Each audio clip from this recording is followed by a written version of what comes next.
Entonces, habíamos revisado ya el tema de estudios transversales, vimos también estudios de casos y controles, cohorte, y hablamos también ya del diseño relacionado con estudios de proceso. Y el último que nos queda por revisar es el de ensayo clínico. Hay muchas cosas que vamos a estar viendo en este diseño en particular que ya se han abordado previamente, por ejemplo, las medidas de frecuencia, las medidas de asociación y las medidas de impacto son prácticamente las mismas que abordamos para los estudios de cohorte, tanto prospectivos como retrospectivos. Y la verdad es que las medidas de impacto son mucho más evidentes en los estudios de casos y controles cuando se asocian a intervenciones que el mismo investigador asigna. De todo lo que hemos revisado hasta ahorita, medidas de frecuencia, medidas de asociación, medidas de impacto, ¿tienen alguna duda, algo que no haya quedado claro, que quieran que revisemos antes de abordar este tema? Ya son nuestras últimas sesiones, prácticamente nos queda hoy, la semana que entra, y veremos si una más, pero probablemente ya la última semana, es decir, la primera semana de junio, estemos realizando incluso evaluaciones. Y pues el examen va encaminado justamente a la resolución de problemas con enfoque a estas medidas de frecuencia, asociación e impacto. Entonces, ¿todo bien? Vale, lo vamos a retomar brevemente. Y respecto a las medidas de impacto, en realidad lo que nos dicen y lo que abordan es la importancia de una exposición. ¿Qué tan relevante puede ser al momento de que nosotros estemos aplicando no solamente una exposición, sino también una intervención? Y cuando tenemos un riesgo relativo por debajo de la unidad, esas medidas de impacto se ven sobre todo relacionadas con qué tanto se disminuye la probabilidad de presentar un desenlace en específico. Y ahí encontramos la reducción relativa de riesgo, encontramos la reducción absoluta de riesgo y son prácticamente esos parámetros los que empleamos para verificar clínicamente qué tan relevante es esta exposición con este desenlace en específico. ¿Qué sucede cuando tengo un riesgo relativo por arriba de la unidad? Yo no puedo utilizar estas mismas medidas de impacto porque si lo hiciéramos de la misma manera y con las mismas fórmulas, vamos a obtener números negativos. Y aunque se puede, es un poquito difícil de interpretar. Entonces, ¿qué medidas de impacto tenemos que utilizar cuando nuestro riesgo relativo está por arriba de la unidad? Quiere decir, incrementa la posibilidad de que se presente el desenlace, pues tendremos que utilizar la fracción atribuible, el incremento absoluto de riesgo y también podemos considerar el número necesario a dañar. Y con eso podemos tener un panorama bastante claro de qué tanto impacto va a tener controlar una exposición o cierta intervención en una población, extrapolando los datos que obtengamos de nuestro estudio. Pues, ¿qué sucede cuando yo tengo un riesgo relativo por arriba de la unidad? Pues básicamente se incrementa la probabilidad de que se presente ese desenlace en específico, el desenlace que estoy investigando en un momento particular. Y la fracción atribuible quiere decir todos esos casos que ocurren como consecuencia de la misma exposición o incluso de la intervención y que por supuesto están excediendo a lo que sucedería en sujetos que no tienen esa exposición per se. Aquí nos ponen un ejemplo, la incidencia de cáncer pulmonar en la población en general, no expuestos a tabaquismo y en aquellos que presentan esa exposición. Entonces, existe, aunque no tengan esta exposición que es bien conocida, cierto riesgo de que los participantes o la población en general tenga una probabilidad de presentar ese desenlace. Pero cuando hablamos de un factor de riesgo, esa probabilidad debe de ser menor comparada con aquellos sujetos que están expuestos a esta exposición de interés. Y entonces la fracción atribuible son todos esos casos que pues tienen que ver con el tabaquismo y posiblemente también con otros agentes que podamos llegar a encontrar. Entonces, eso es la fracción atribuible. que sería el equivalente a la reducción absoluta de riesgo. Ustedes pueden calcular también, como les decía, el incremento relativo de riesgo, pueden calcular el número necesario a dañar con siempre base en el resultado del riesgo relativo que están obteniendo. Y el impacto poblacional va a depender de dos factores. Primero, de qué tanta es la prevalencia en una población y segundo, qué tan alto es el riesgo relativo que nosotros estamos encontrando. Entonces, si tenemos un riesgo relativo alto y una prevalencia en expuestos alta, realmente la reducción del riesgo de esta enfermedad se puede considerar con un impacto elevado. Estas son las intervenciones o los estudios que van a tener más valor social.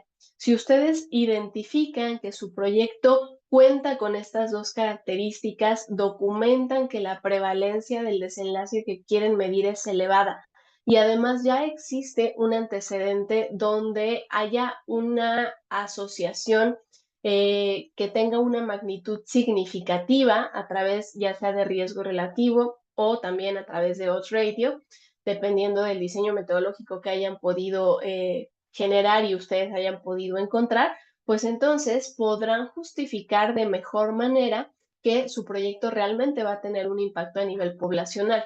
¿Qué sucede cuando el riesgo relativo es bajo, es decir, la asociación es limitada, pero aún así tienen una prevalencia o una incidencia en expuestos alta? Entonces, la supresión del factor de riesgo va a generar un impacto moderado. Todavía existe una contribución importante y significativa de su estudio o de su proyecto a nivel social. Cuando tenemos un riesgo relativo alto, una asociación con una magnitud importante, pero una prevalencia en expuestos baja, entonces eliminar el factor de riesgo realmente va a tener un impacto, pues que podríamos catalogar como bajo o poco significativo. Y finalmente, cuando tanto el riesgo relativo es bajo como la prevalencia en expuestos también lo es, pues la eliminación del factor de riesgo no es una prioridad y posiblemente les cueste más trabajo justificar este proyecto en estos aspectos éticos que ya hemos revisado, que tienen que ver sobre todo con el valor social. Entonces, identifiquen dónde se encuentra su proyecto, porque a partir de esto es que no solamente podrán delimitar su trabajo, sino también hacer una justificación mucho más apropiada. Y ahora sí, empecemos a hablar de estudios experimentales y nos vamos a centrar sobre todo en el ensayo clínico. ¿Cuáles son las características más importantes de los estudios experimentales? Con base en lo que pudieron revisar, lo que han visto previamente en el propedéutico, ahorita durante la maestría. ¿Cuál consideran que sería una de las características que lo hace diferente del resto de los diseños metodológicos?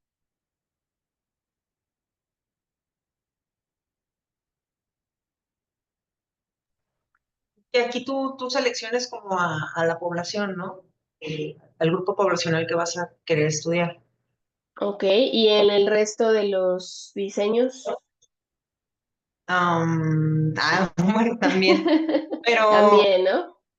sí, también. En realidad, tanto en los estudios observacionales como en los estudios experimentales, el investigador decide a quién va a incluir, con base en qué, en el objetivo que quiere lograr y la pregunta de investigación que quiere responder.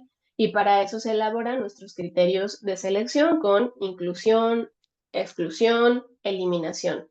Entonces, la selección de la muestra tiene que cumplir en ambos casos con criterios muy específicos que el grupo de investigación va a delimitar. Sí tiene que ver algo con cómo se selecciona la muestra, pero va un poquito más allá. Más que con la selección en sí, tiene que ver con la asignación a la intervención. Sí, sí. Se puede hacer Organización, ¿no? la aleatorización. Exacto, ¿no? Si estamos hablando de un ensayo clínico, la mejor manera de asignar a nuestros participantes a nuestros diferentes grupos de intervención, en este caso, es mediante la aleatorización. ¿Por qué es importante la aleatorización? Y básicamente eso es lo que le da una mayor robustez que el resto de los diseños metodológicos. Sí, para evitar el sesgo de selección, ¿no? De Exacto.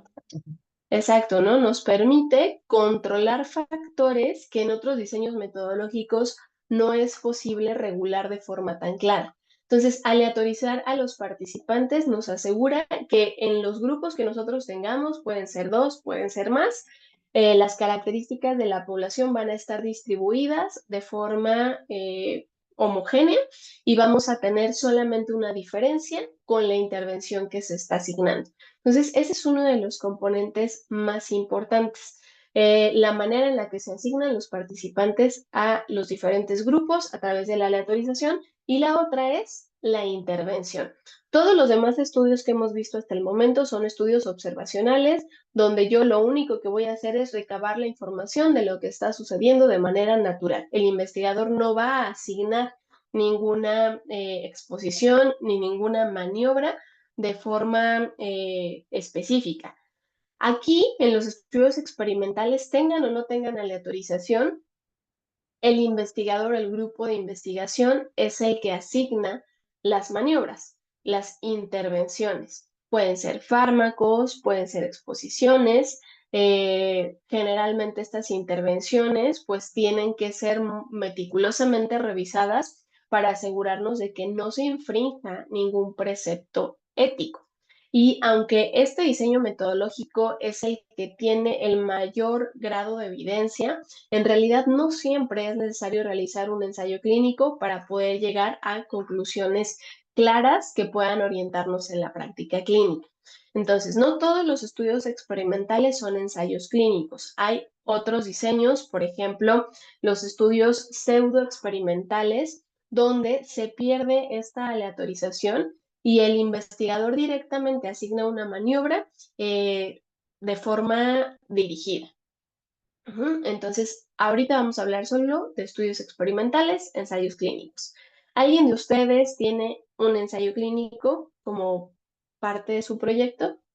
Erika no, Ángeles me acuerdo que no, Milton me parece que tampoco. Lina. Lina, ¿sí? Ok, Sí, a ver, platícame un poquito de tu proyecto, Lina. bueno, mi proyecto es en mujeres con infertilidad les vamos a dar un tratamiento, bueno, una inducción de ovulación para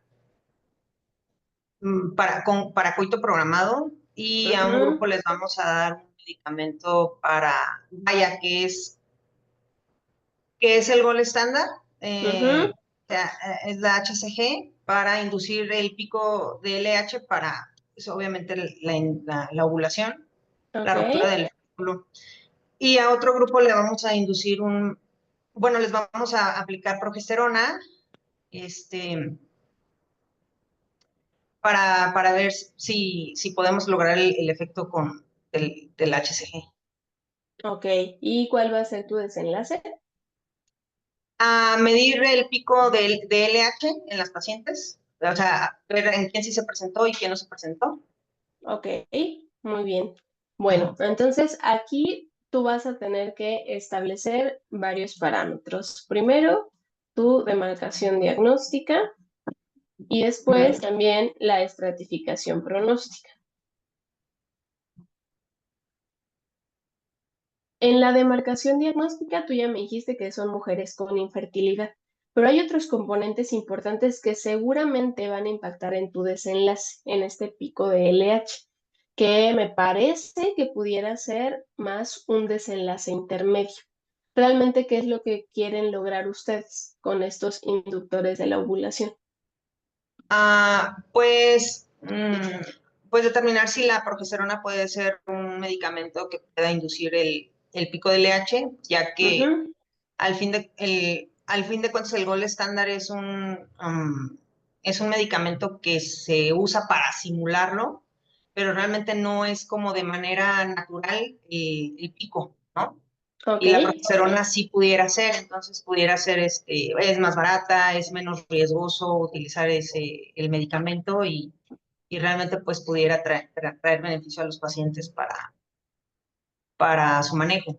El gol estándar que utilizamos pues es más caro, utiliza red de frío, o bueno, depende, es que hay unos que son recombinantes y hay unos que son urinarios, Ok, pero pudiera tener más riesgo de complicaciones de hiperestimulación, de síndrome de hiperestimulación ovárica, o sea, entonces sí, la progesterona pues es como, lo que queremos demostrar es si pareciera que pudiera ser el inductor natural de la ovulación, porque realmente se pensaba que era el estradiol, pero ya hay mucha información respecto a que el estradiol no es el inductor del pico del LH. ok, muy bien. ¿Y aquí entonces en tu Gold estándar solamente utilizarías un fármaco o vas a utilizar más medicamentos? Porque me dices que No, hay nada urinario más, y solo sería, o sea, solo vas a tener dos grupos.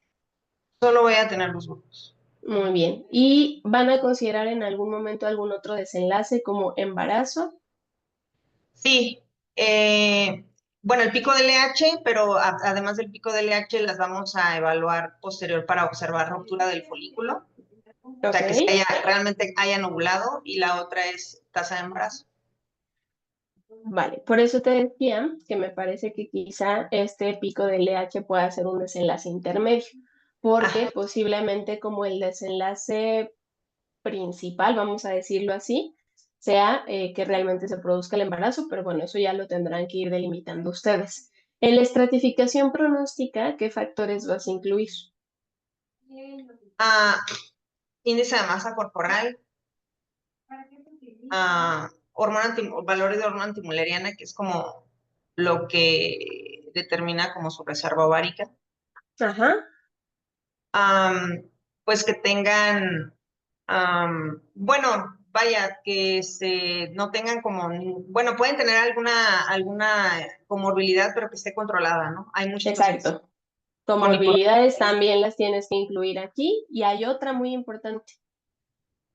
Así nada más viéndolo a bote pronto, ¿cuál será? ¿Quién le ayuda? Que seguro sí lo consideraste, pero pues ya a veces cuando lo ponemos así, Ah, La edad. ¿cuál, es, cuál Manuel?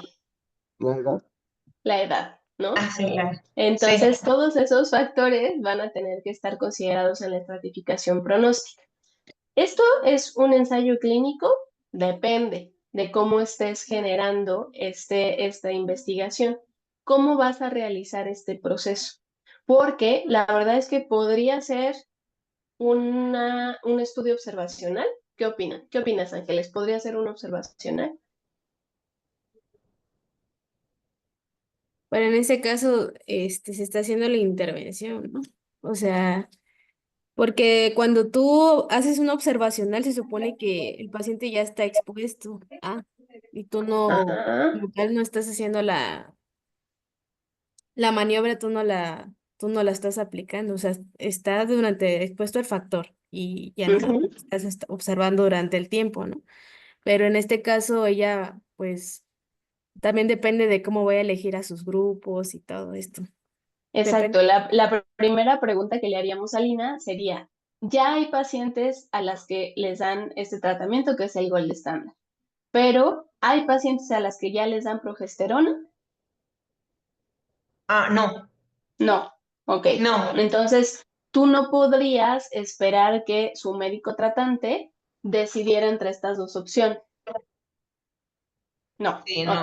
Porque recuerden que si eso sucediera, o sea, si el médico tratante, no el investigador, es quien tiene esta posibilidad de decidir, le doy este tratamiento A versus este tratamiento B, porque las características de la paciente lo ameritan y el investigador no tiene nada que ver con esa asignación de la intervención, entonces eso es un estudio observacional. Puede ser una cohorte prospectiva, seguramente, donde se vería exactamente lo mismo, ¿no? Si la paciente a la que le damos el tratamiento A versus la que les tratamos el tratamiento B tienen o no tienen este pico de LH. Entonces, si no existe esa posibilidad, que sería éticamente lo más sencillo, entonces sí viene la siguiente pregunta. ¿Cómo se va a generar la asignación entre estos dos grupos? Gold Pues, estándar versus progesterona. pues la idea es aleatorizarlos, ¿no? Hay un programa Ok. que se llama Randomizer, algo así. Ajá, randomizer es uno que se utiliza frecuentemente pueden hacer incluso un sorteo, meter los papelitos en una bolsa y de esa manera hacerlo ¿Sí también. se puede hacer Pues, así? ¿Sí sí, se puede hacer claro. así? Ah, ¿y cómo lo describo? Nomás, ¿cómo hacer? Aleatorización mediante sorteo. Pero Ah, esta ok. página de Randomizer les ayuda mucho porque les va diciendo a qué grupo deben asignar cada participante. Siguiente opción, pueden tener, obviamente van a hacer, no sé si hiciste tu cálculo de tamaño de muestra, yo espero que sí. Mm, ¿Sí? más o menos. Bueno, aquí el cálculo de tamaño de muestra tendrán que especificar cuál es su objetivo. Pueden ser diferencias de medias o diferencias de proporciones. Seguramente así como está planteado va a ser para una fórmula para diferencia de proporciones. Y ahí van a tener dos grupos, un grupo con la exposición A y un grupo con la exposición B. Si en el grupo, bueno, les van a dar los mismos participantes si es una relación 1 a 1, entonces seguramente tendrán, vamos a decir un número, 50 en el grupo de Gold estándar y 50 en el grupo de progesterona.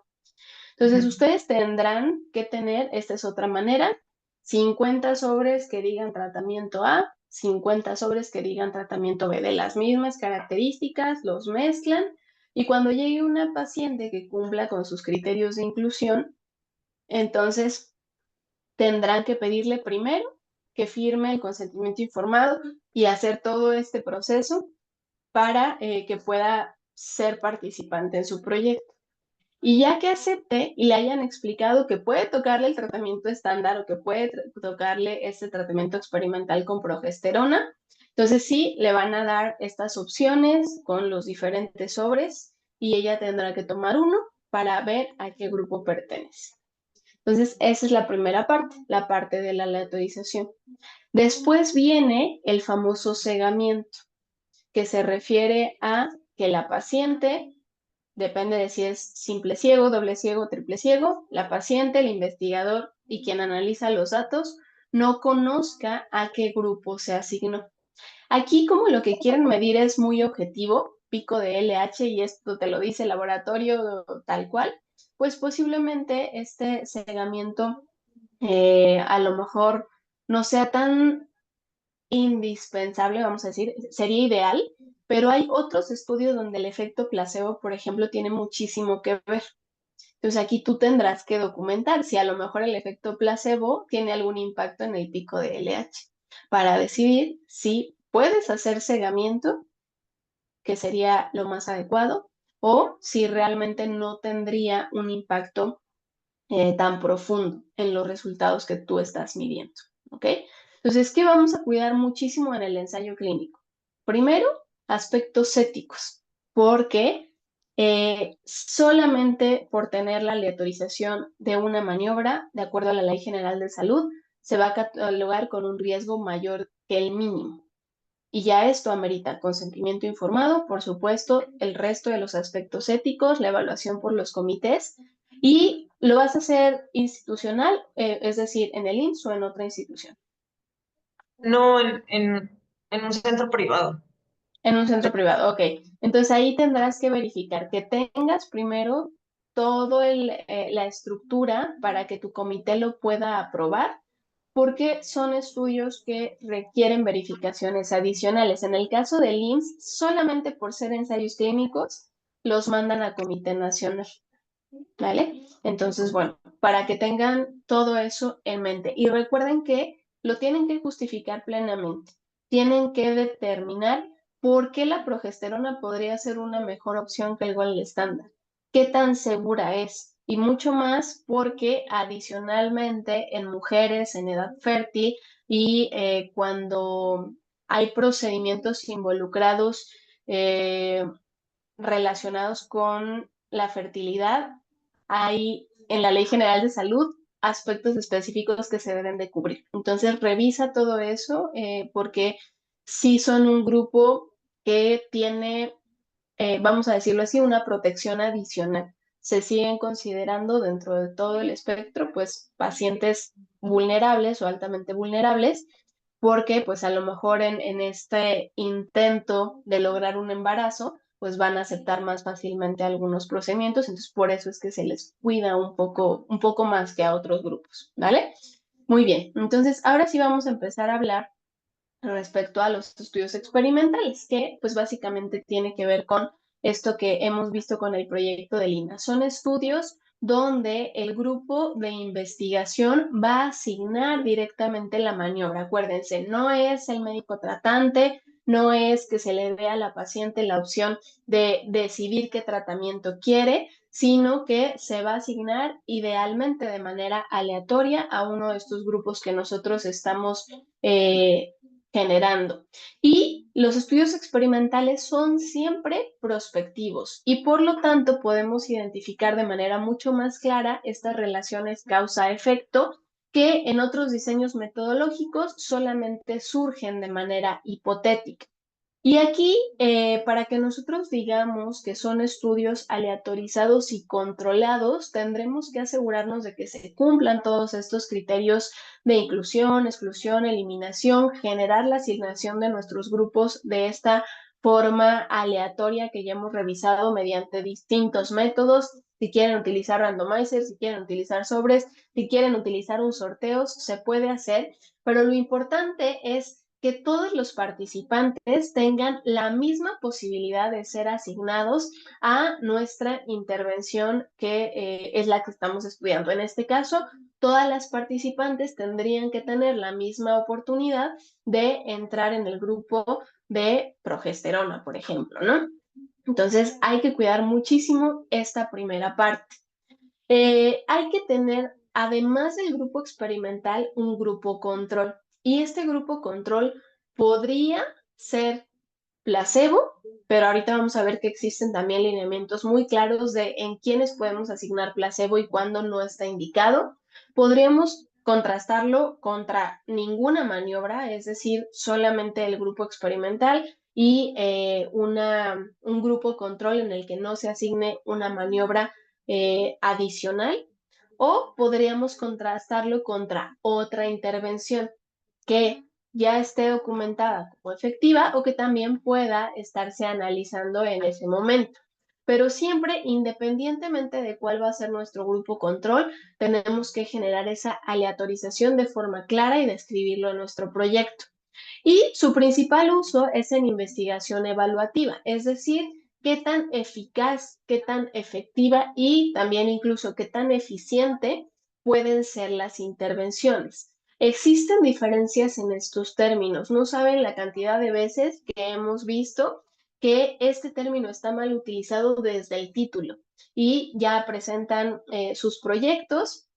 Evidentemente, pues es una limitante importante al momento de hacer las evaluaciones y esto puede llegar a generar incluso discusiones acaloradas respecto a si el término que se está utilizando es el correcto.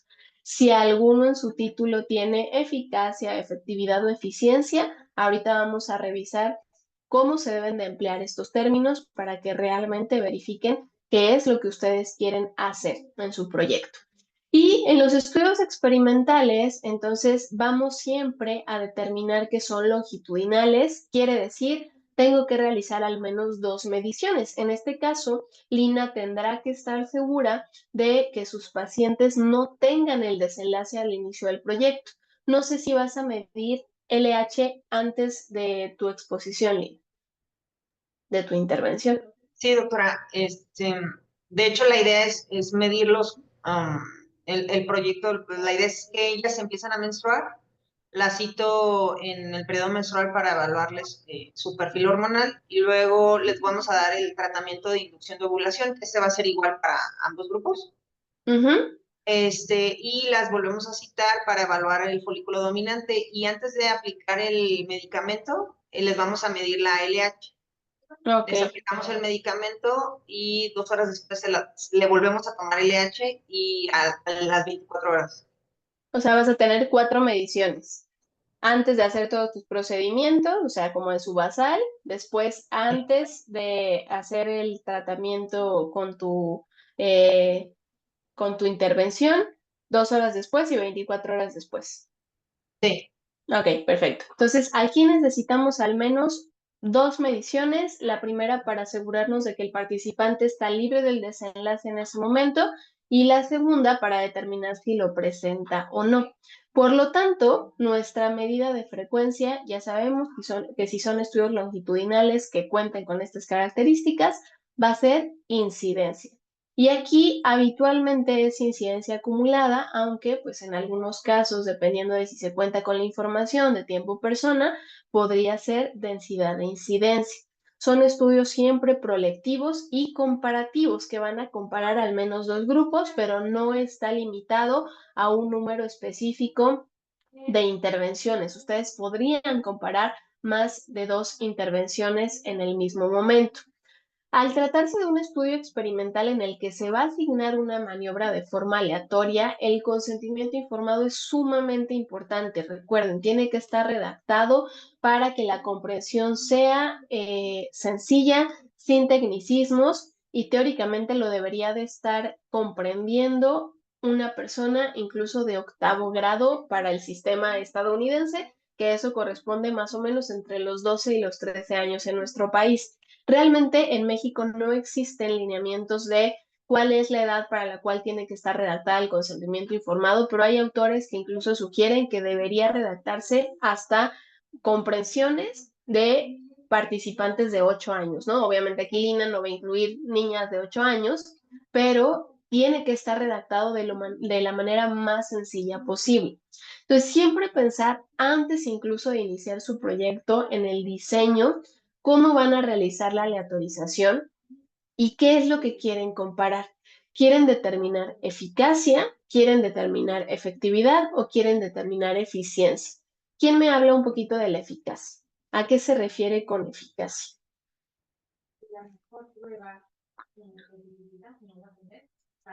¿O cuál sería la diferencia con efectividad y eficiencia? Sí, se parecen un montón, pero son términos distintos. Entonces, a lo mejor Lina aquí nos pone uno de estos 3 términos. Vamos a decidir para Lina cuál sería el más adecuado. Eficacia. La eficacia habla de que una intervención funcione por sí sola. Y entonces, ¿contra qué se tendría que comparar?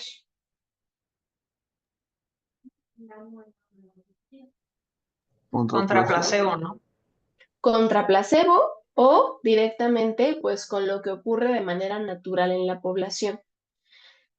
¿En qué casos ustedes me dirían que éticamente es factible utilizar placebo? Por ejemplo, aquí con este estudio de Lina, ¿es ético utilizar placebo?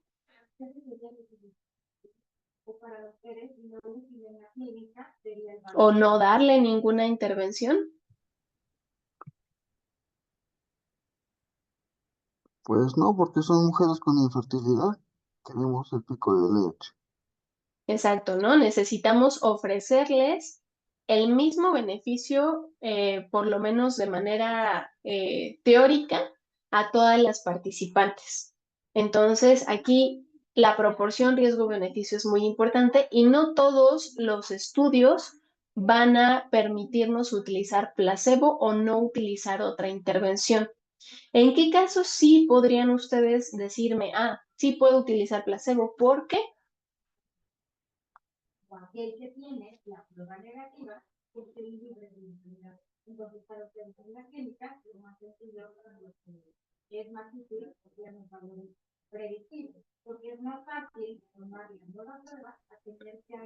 de manera natural puede tener beneficio. Porque de manera natural es que se corta un poquito. Puede tener beneficio de la maniobra. Ok, podríamos decir que si utilizamos placebo, no se modifica de manera importante la proporción riesgo-beneficio.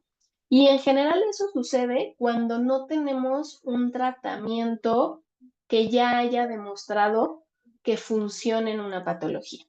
Entonces, no podríamos utilizar de ninguna manera placebo si ya existe un tratamiento que ha probado ser apropiado para una enfermedad o para un desenlace, ¿no? Para hipertensión, por ejemplo, no podríamos darle placebo, tendríamos que utilizar algún medicamento que ya haya sido eficaz para el tratamiento de esta enfermedad.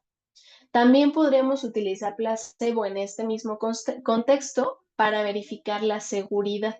Si yo quiero ver los efectos secundarios o los efectos adversos de un fármaco, entonces sí podría contrastarlo contra placebo, siempre y cuando, otra vez, no exista un tratamiento estándar que se pueda utilizar. Efectividad. La efectividad me habla de, ok, ya sé que funciona porque habitualmente vamos por pasos. Primero tenemos que probar la eficacia, después vamos a ver qué tanto funciona comparado con otro tratamiento. En general aquí el tratamiento estándar, que es lo que está haciendo Lina. Lina lo que quiere demostrar es la efectividad de la progesterona comparada contra el gold estándar para producir este pico de LH. Entonces, aquí en efectividad nosotros vamos a buscar una diferencia. Queremos que al menos sea igual de efectivo, que estos estudios son estudios que habitualmente les dicen de no inferioridad, ¿no? Y hay otros estudios que pues sí nos hablan de superioridad directamente. Entonces, cuando contrastamos nuestra intervención con otra que ya ha sido catalogada como el gold standard o el tratamiento habitual que se utiliza, lo que hacemos es determinar la efectividad. Y finalmente viene la eficiencia, que es qué tanto funciona esta intervención, pero ya no en grupos pequeños, sino aplicado a la población en general. Estos estudios suelen requerir participantes en mayor cantidad, suelen ser mucho más caros y generalmente son los que están auspiciados por la industria farmacéutica. Los de efectividad y eficacia también, pero sobre todo los de eficiencia. Entonces es poco probable que nosotros ahorita en la maestría podamos llegar a determinar eficiencia. En general, los estudios, los ensayos clínicos que hacemos se quedan aquí en efectividad. Después viene el cegamiento de la maniobra. Hablábamos de ciego simple, doble ciego, triple ciego y algo que se llama doble simulación. En el caso de ciego simple, el participante no sabe cuál es el tratamiento que se está administrando. Aquí, por ejemplo, la pregunta para Lina sería, los dos tratamientos, tu gold estándar y la progesterona, ¿se administran de la misma manera? ¿Son inyectables, son vía oral, son subcutáneos? ¿Cómo se utilizan? Sí, inyectables. Digo, la HCG se puede aplicar. No, bueno, es que hay una que se aplica subcutánea y una intramuscular, pero las dos las vamos a aplicar intramuscular. Vamos a escoger la intramuscular. Van a ser intramuscular, ok. Entonces ya aquí tiene una gran ventaja porque las dos tienen la misma vía de administración, pero tendrán que cuidar mucho que la paciente no vea de reojo que se trata de un medicamento o de otro, o a lo mejor la presentación es diferente, ¿no? Viene en una cajita morada y la otra en una cajita verde. Entonces tendrán que verificar que exista todo el cuidado para que la paciente no pueda verificar cuál es el tratamiento al que fue asignado. Doble ciego. Ni el participante ni el investigador conocen la maniobra a la que se está asignando. Y finalmente, triple ciego, tampoco quien analiza los datos conoce esa información. Entre más cegamiento tengamos, menos probabilidad existe de que se genere algún tipo de sesgo al momento de recabar tanto la información como de analizar los datos.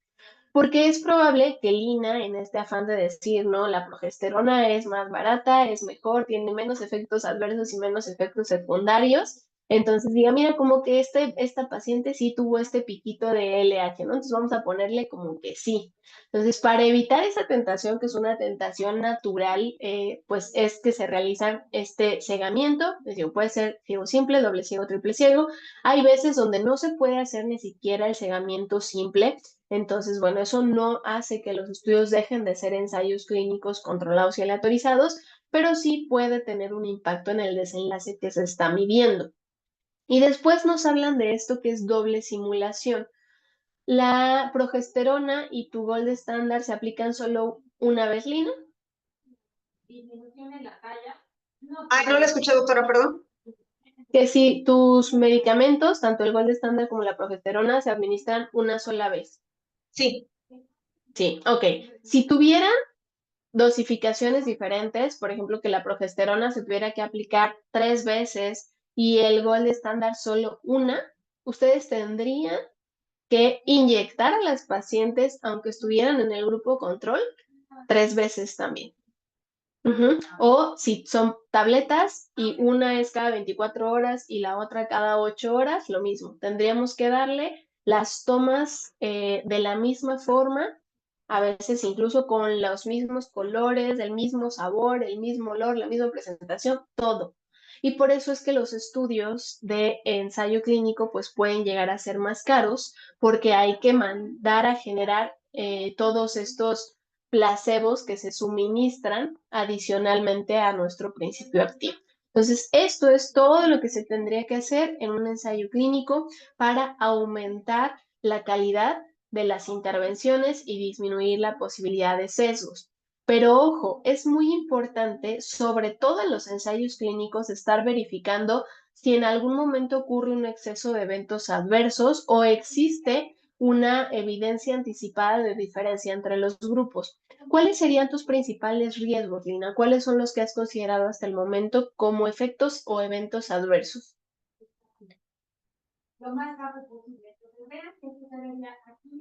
Como evento adverso, Ajá.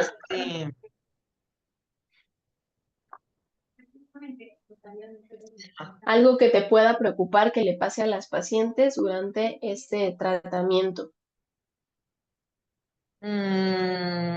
Hiperestimulación ovárica, ¿no? Nada de eso. Nos dijo hace ratito. Sí. La hiperestimulación Ajá. ovárica. Digo, no Entonces, pasa mucho, pero sí puede llegar a pasar si a alguna le toca el HCG, o sea, es una posibilidad. Entonces, esa sería una situación que habría que verificar. ¿Cuáles serían los que más nos preocupan? Pues, por supuesto, aquellos eventos adversos graves, muerte, no sé, se me ocurre a lo mejor trombosis, ¿no? Quizás Trombosis, no ¿no? Porque sean los tiene alto riesgo. componentes, Sí. pero trombosis sería un factor muy importante que se tendría que considerar. Si empiezas a ver que en un grupo hay más riesgo o se empiezan a presentar más casos, pues eso tienen que informarlo de manera inmediata. De hecho, hay tiempos específicos y tendrían que detener el evento. O también si existe una Embarazo evidencia ectópico. anticipada, embarazo ectópico, por supuesto. Sí, claro, todo eso tienes que irlo verificando. Van a ser tus puntos de seguridad para que tú limites pues esa posibilidad de daño hacia las participantes. Y después tenemos dos formas de analizar nuestros datos, por intención al tratamiento y la otra es por protocolo. Eso también es importante porque muchas veces vemos que solamente se realizó el tratamiento de los datos con uno de estos dos procedimientos. Lo ideal sería que ustedes lo realicen de las dos formas. ¿Alguien sabe cuál es la diferencia entre intención al tratamiento y protocolo?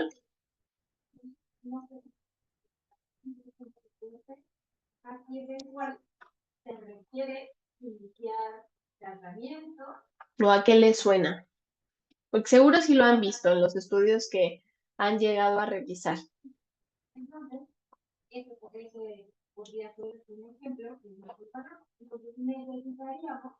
Entonces, esto tiene que ver, digo, a Lina no le va a pasar demasiado porque pues es una sola aplicación y ya, pero sobre todo cuando son tratamientos largos o que el participante tiene que autoadministrárselos, tabletas, por ejemplo, puede ser que no cumpla con las tomas como se requiere, ¿no? A lo mejor son tabletas que se tienen que tomar cada 4 horas y al participante de esas se le olvida tomar la mitad en el día. Entonces, eso ya no está siguiendo el tratamiento que nosotros le estamos indicando. Y podríamos tomar dos caminos. Como no cumplió con este tratamiento que se le indicó, lo quitamos del estudio o lo mantenemos y vemos qué fue lo que sucedió. A eso se refiere por intención al tratamiento y por protocolo. Por intención al tratamiento, quiere decir, no importa si cumplió o no cumplió, yo lo dejo, lo sigo y veo qué sucedió con su desenlace. Por protocolo, solamente aquellos que se apeguen más del 80% a lo que se le indicó son los que vamos a incluir. La realidad es que a veces nos dicen es que por protocolo estás más cerca de ver que los efectos que el participante está teniendo realmente son por el tratamiento que se le está asignando. Por intención al tratamiento, como pues realmente hay pacientes que no cumplen con el régimen indicado, pues podríamos nosotros incluso pensar qué es lo que va a suceder en la vida real, que si hay una dificultad en las tomas o entre más tomas se necesiten, pues cuando ese medicamento se extrapole a la población general, hay más posibilidades de que también exista una reducción en el cumplimiento del fármaco. Pues bueno, la asignación de la maniobra ya la vimos, hay que aleatorizar para evitar el sesgo de susceptibilidad pronóstica, como nos decía Lina, y también recuerden hacer esta estratificación. En el caso de Lina no será lo mismo pacientes de 30 años que mujeres de 45. Entonces, definitivamente tendrán que delimitar cómo va a ser esta estratificación. Va a incluir de alguna manera a participantes que tengan las características que nos interesan en ambos grupos. Si la respuesta es sí, ¿cómo vamos a lograr que eso suceda? Entonces, la estratificación se puede hacer, recuerden, al inicio, cuando yo estoy diseñando mi proyecto y al momento de hacer la asignación de los grupos, o también podríamos hacerla al final mediante el análisis de la información, pero tienen que establecerlo y plantearlo desde el inicio de su proyecto. Y tienen ustedes que generar un flujograma en el que determinen cuál es la población de donde van a obtener su muestra, las características de la muestra, por supuesto, con sus criterios de inclusión, exclusión, eliminación, su demarcación diagnóstica, la estratificación pronóstica, y ya que tengan a esos participantes con las características que necesitan, generar la aleatorización o el sorteo en el que el paciente puede tener una adhesión al grupo experimental o incluirse en el grupo control.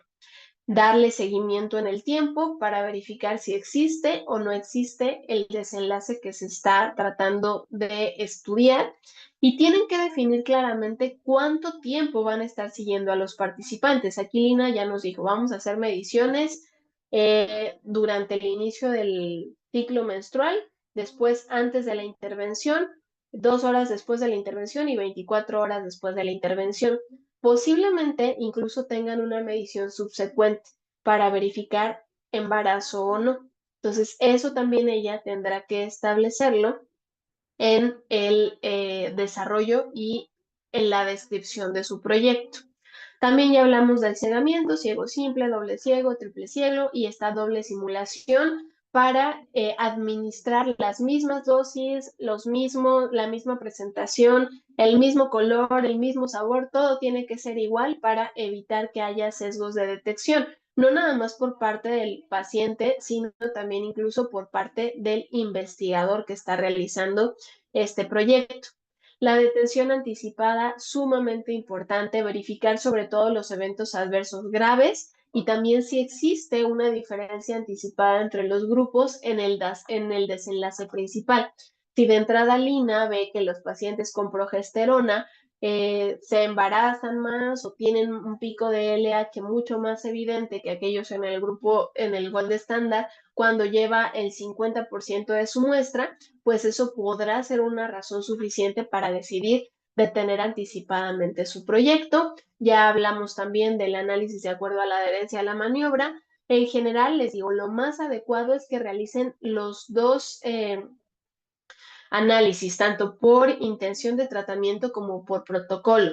Uno es lo que ocurriría en condiciones ideales y el otro es lo que ocurriría en la vida real. Entonces, con eso ustedes pueden definir claramente qué tan posible es que exista adherencia cuando pues realmente se distribuya esta información y esta intervención a la población en general. Y no se olviden de estas diferencias: eficacia, maniobra activa versus placebos o directamente contra nada, solamente válido cuando no tenemos un tratamiento estándar o un tratamiento habitual y para verificar la seguridad de la intervención. Generalmente aquí se empieza con grupos pequeños e incluso pueden ser voluntarios sanos para determinar los eventos adversos y la seguridad de la intervención. La efectividad es una maniobra activa versus el tratamiento estándar que busca ya demostrar superioridad o no inferioridad. Si queremos no inferioridad, nuestra diferencia mínima tiene que ser del 9%. Si lo que queremos demostrar es equivalencia, entonces nuestra diferencia mínima va a ser del 3%. Y a partir de aquí se pueden hacer recomendaciones para instaurar cierto tratamiento a nivel clínico. Es un poco lo que pasa, por ejemplo, ahorita me viene a la mente estas intervenciones con Alteplas y Tenecteplas para EBC, ¿no? Antes solamente se podía utilizar Alteplas y estaba así como bien definido, la FDA es el único medicamento que ha aprobado para EBC isquémico en un periodo de ventana muy cortito. Actualmente sabemos que el Tenecteplas no solamente no es inferior al Alteplas, sino que parece tener equivalencia y en algunos estudios ha demostrado ser más seguro, ¿no? Entonces, ¿qué es lo que van a hacer seguramente más adelante? Pues emitir recomendaciones al respecto. Primero nos dijeron, no lo utilices. Cuando surgen estos estudios nos dicen, bueno, puedes utilizarlo bajo ciertas condiciones y actualmente pues la recomendación es, existe evidencia de que tiene seguridad suficiente para emplearse y al menos es equivalente al Alteplas, que es el tratamiento que previamente se consideraba como estándar. Y recuerden que la eficiencia tiene que ver con el impacto de la maniobra en la comunidad, que es mucho más extenso y en general requiere pues un mayor número de participantes. Podemos tener estudios que se conocen como en paralelo, que probablemente es lo que vaya a hacer Lina. Vamos a tener un grupo en el que vamos a realizar la medición antes de nuestra intervención. Se va a generar la intervención y después vamos a verificar qué ocurre con el desenlace. Aquí es LH lo que vamos a estar midiendo antes y después de la intervención. Mientras que en el grupo control, pues lo que vamos a utilizar puede ser ninguna intervención o placebo, si hablamos de eficacia, alguna otra intervención, si hablamos de efectividad, que es lo que va a hacer Lina, que sigue siendo en paralelo, dos grupos completamente separados. Podríamos llegar a tener dos o más grupos donde haya dos intervenciones y un grupo placebo o incluso directamente múltiples intervenciones. Y podemos hacer algo que se llama estudios cruzados. Lina lo podría hacer. Podría tener su grupo 1, su grupo 2, intervención versus tratamiento estándar. Les medimos LH, les administramos progesterona, al otro grupo el tratamiento estándar y vemos qué pasa con con el nivel de LH. Resulta que va a tener pacientes que seguramente no tengan ese pico de LH, ¿no? O que por alguna razón no hayan presentado el desenlace de interés.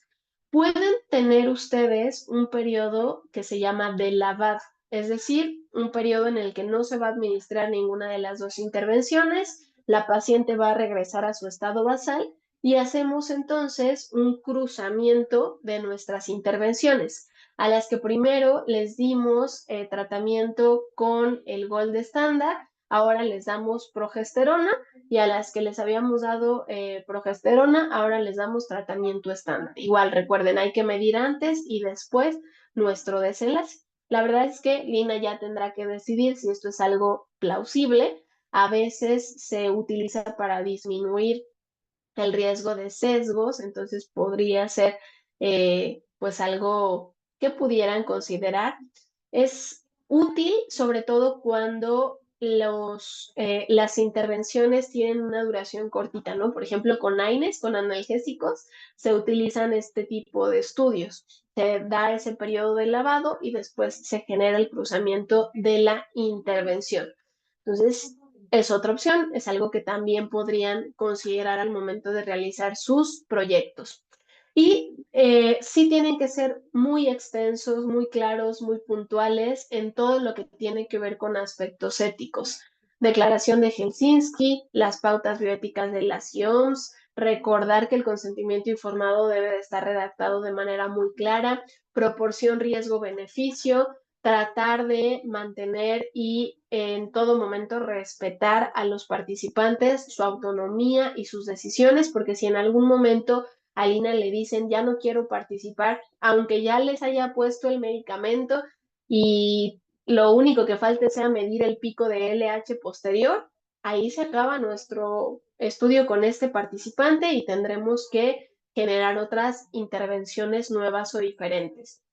Y en los ensayos clínicos, habíamos dicho, son estudios longitudinales prospectivos en los que vamos a tener que determinar incidencia. Entonces, junto con los estudios de cohorte, son estudios que nos permiten evaluar la incidencia. Nuestra medida de asociación es el riesgo relativo, que se puede calcular de manera directa. Podemos hacer riesgos relativos ajustados. Si llegamos hasta nuestros modelos multivariados, la mayoría de las veces se obtienen ORs, aunque sean estudios longitudinales, los modelos multivariados se expresan en ORs con intervalos de confianza al 95% y las medidas de efecto dependerán si es un factor de riesgo o un factor protector. Reducción relativa de riesgo, reducción absoluta de riesgo y número necesario a tratar para factores protectores. Incremento relativo de riesgo, incremento absoluto de riesgo y número necesario a dañar si son factores de riesgo, ¿sale? Entonces, esos van a depender de nuestro riesgo relativo directamente. Y también existen diferentes fases en los ensayos clínicos. Lina no solamente tendrá que hablar de eficacia o, en este caso, efectividad, sino también tendrá que decir en qué fase se encuentra. No es un estudio preclínico porque esos generalmente se hacen en animales, ratones, conejos, otras cosas que nosotros no abordamos. Podría ser una fase 1, pues habrá que determinarlo. Los estudios fase 1 son conducidos en grupos pequeños de sujetos sanos para ver la seguridad. Lina, para poder llevar a cabo este ensayo clínico, tiene que encontrar previamente estudios que ya hablen de la seguridad de la progesterona en mujeres con infertilidad o incluso en mujeres en general. Fase 2, cuando ya tenemos una fase 1 que se evaluó favorablemente, donde la seguridad y la eficacia se demuestran, entonces podemos incluir individuos que estén relacionados con la enfermedad o la misma condición. Fase 3, que es la última, aquí ya se tienen que incluir más participantes y se va a comparar contra no solamente un mayor número de sujetos, sino los tratamientos disponibles en ese momento en específico. Entonces, Lina tendrá que determinar si su ensayo clínico va a ser una fase 2 o una fase 3. Entonces, recuerden que es importante porque el número de participantes puede diferir. Y la fase 4 es la que ya se verifica no solamente eficacia, efectividad, sino también la eficiencia de esta intervención en la población en general. Y en sus trabajos, pero particularmente en los ensayos clínicos, tendrán que hacer un flujograma como este, de cómo están evaluando a sus participantes para ser elegidos, quiénes tuvieron que ser excluidos por cualquier razón, cómo se realizó la aleatorización y cuántos participantes están incluyendo en la asignación, en el seguimiento y finalmente en el análisis, tanto por intención a tratar como por protocolo, ¿vale? Entonces nos vamos a quedar hasta aquí porque ya son 8:16, nos quedan ya poquitas diapositivas que revisaremos la semana que entra y revisaremos también actividad entregable que ahora sí van a tener que realizar, ¿vale? ¿Preguntas, comentarios, quejas, sugerencias? ¿Nada? Bueno, muy bien, pues los dejo ya ir a su siguiente clase. Muchas gracias y mucho éxito a los que ya presentan el seminario esta semana. Que les vaya muy bien. Nos vemos el siguiente martes. Nos vemos. Bye, bye. Adiós. Bye.